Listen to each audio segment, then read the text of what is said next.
sentimento de inferioridade. Hoje em dia, ninguém escapa.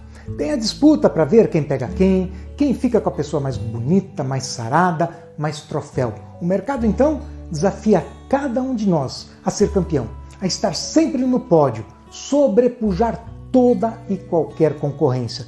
Até a mística moderna entrou nessa. Diz assim: nós somos deuses, como se cada um fosse o Deus. Só que não dá para bater meta em tudo, né? E aí vai surgindo aquele sentimento de inferioridade que tanto nos incomoda e que tanto nos oprime.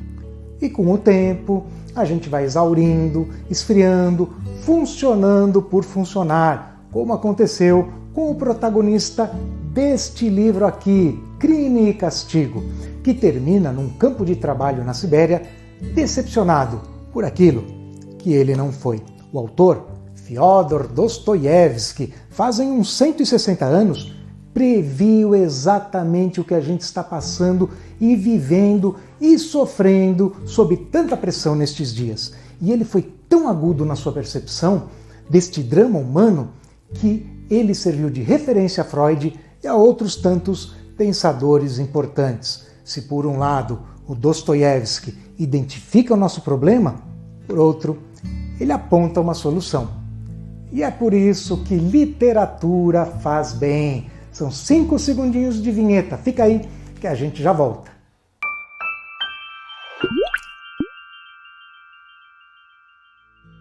O herói da história, Raskolnikov, acha que a humanidade se divide entre as pessoas superiores e inferiores, vencedoras e fracassadas. Ele, é claro, está do lado de cima, inteligente, jovem, cheio de sonhos de sucesso. A sua vida seria extraordinária, nada comum, se não fosse a realidade que atrapalhasse ele.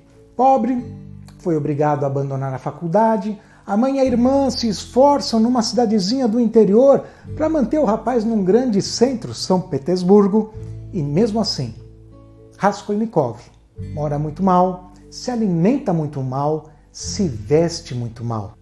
Ele sente que, por melhor que seja, nunca vai ser bom o bastante. E não é assim que nós nos sentimos? Não é assim que nós ficamos diante de tanta exigência? Enquanto isso, uma velha agiota ordinária, na visão do Raskolnikov, com quem ele pegou dinheiro emprestado, vive muito bem. Ela, pensa o rapaz, é um piolho, não acrescenta nada, apenas suga a humanidade. Por que razão ela merece estar bem e ele não?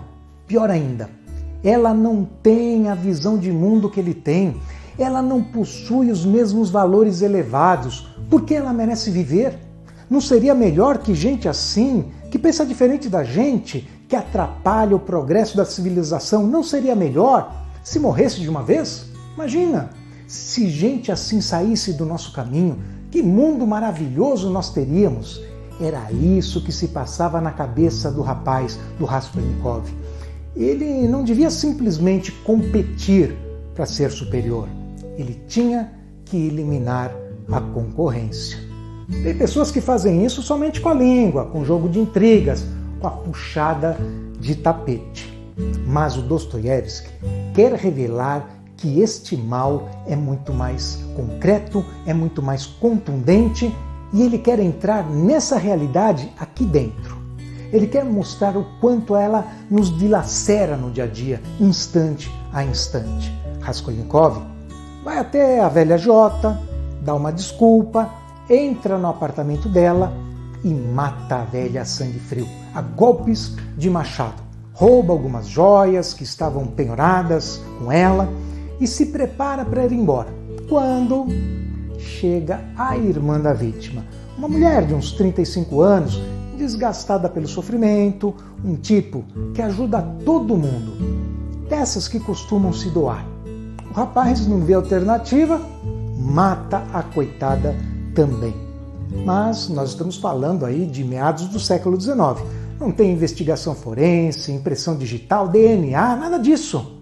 E o criminoso sai impune com facilidade. Quer dizer, teria saído impune, não fosse uma coisinha que nos torna humanos: a nossa consciência. Aquela era uma fase histórica de ruptura. Nos círculos intelectuais, ninguém mais acreditava na existência de Deus. Essa era uma ideia fora de moda. Defender a existência de Deus era sinal de ignorância. Dostoiévski, ele escapa dessa discussão. Essa discussão reducionista de existência ou não existência de Deus. E essa é a sua sacada genial. Essa sacada que faz diferença para a gente até os dias de hoje.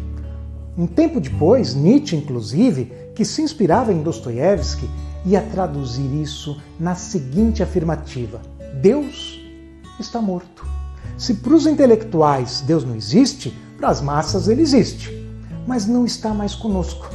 Deus está em nossa sociedade apenas de corpo presente, e sendo assim, Fyodor Dostoiévski, na sua percepção aguda, nos provoca com a questão: se não há Deus, tudo é permitido. E ele se bate muito com isso. Discerne que este é um divisor de águas na história, o embrião de um novo mundo. E um mundo muito perigoso. Nós matamos Deus. Em seu lugar, não colocamos a humanidade, o ser humano individual e coletivo. Nós entronizamos um ideal de super-homem. E agora, isso nos esmaga. Isso cobra o seu preço. A Revolução Científica inspirou a máxima saber é poder. O homem achou que podia desvendar todos os segredos do universo e usar isso a seu favor. Achou que podia, inclusive, registrar todo o conhecimento numa enciclopédia. Achou que podia explorar infinitamente os recursos da natureza. Achou, enfim, que os seus poderes não teriam limites. Achou, como eu disse, que para ser humano tinha que ser super-humano. Dostoiévski entendeu onde isso ia dar. Ele anteviu um mundo regido pelo egoísmo, um mundo utilitarista no qual a pessoa precisa apresentar resultados máximos, desempenhos invejáveis, precisa provar que tem coroa na cabeça e cetro na mão.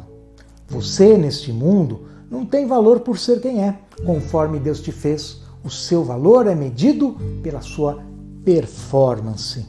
Na real, nenhum problema ganhar dinheiro, se realizar profissionalmente, cuidar da aparência, se casar com uma pessoa de quem você gosta e tenha orgulho de estar ao lado. O problema é a métrica, é a régua de medir pessoas, é a obrigação de atingir determinados resultados para, em comparação aos outros, ser superior. Porque isso gera um individualismo predatório que nos desumaniza. Se na minha visão de vida eu preciso vencer a qualquer custo, na minha visão de vida, tudo é permitido em nome da vitória. Lembra da grande questão do Dostoiévski? Mas o que a gente esquece quando vive assim foi o que esqueceu o Raskolnikov. A gente não faz parte de um grupo de superiores, não. Quem é diferente da gente não é inferior para ficar por baixo, pagando o preço para que a gente possa ficar por cima. Nessa perspectiva mesquinha de existir. Menos ainda, ninguém é descartável para se cogitar a limpeza do caminho, puxando o tapete, ou mesmo o gatilho. Se pensar bem, num mundo onde o trono divino está em disputa constante, um mundo todo feito de métricas competitivas e, portanto, um mundo de individualismo e preconceitos, sempre vai ter alguém melhor do que você, melhor do que eu, em alguma coisa. Por isso, o sentimento de inferioridade é tão generalizado, é tão destrutivo aos outros e a nós mesmos. Também por isso, Raskolnikov, cujo nome inclusive vem de Raskol, significando no russo cindido, dividido, destrói tanto a vida da agiota e sua irmã, quanto destrói a própria vida. De um lado, o ideal de grandeza justifica seus atos. Do outro, a noção do que é ser humano o condena, atormenta, pune, crime e castigo. Duas consequências inevitáveis do conceito pernicioso de superioridade e inferioridade. O rapaz não aguenta não, procura a polícia, confessa os assassinatos. É mandado para um campo de trabalho forçado na Sibéria, Mas, naquele território gelado, ele se dá conta que seu único e verdadeiro remorso é por ter fracassado em ser extraordinário. O que ficou ressoando na cabeça dele foi a amargura de se descobrir inferior. Em meio às trevas tão densas, sem tons religiosos nem panfletários, o Dostoiévski mantém uma luz acesa. Há algo de Deus em nós, e é isso justamente que nos torna humanos. Para o escritor, essa imagem de Deus em nós é a nossa consciência ética. Não se trata de estar no trono, trata-se de ser e respeitar quem nós somos e quem o outro é. A genuína grandeza, a grandeza de espírito, nasce da consciência para viver e deixar viver em plenitude. O que significa discernir que respeito à individualidade é o exato oposto do individualismo, que a realidade de cada um é única, inclusive a nossa, que o que escapa ao padrão ou dá errado, ou revela nossos limites, nos constrói ao longo da jornada. Não somos deuses, somos humanos, cada um do seu jeito, e é isso que nos torna incomparáveis.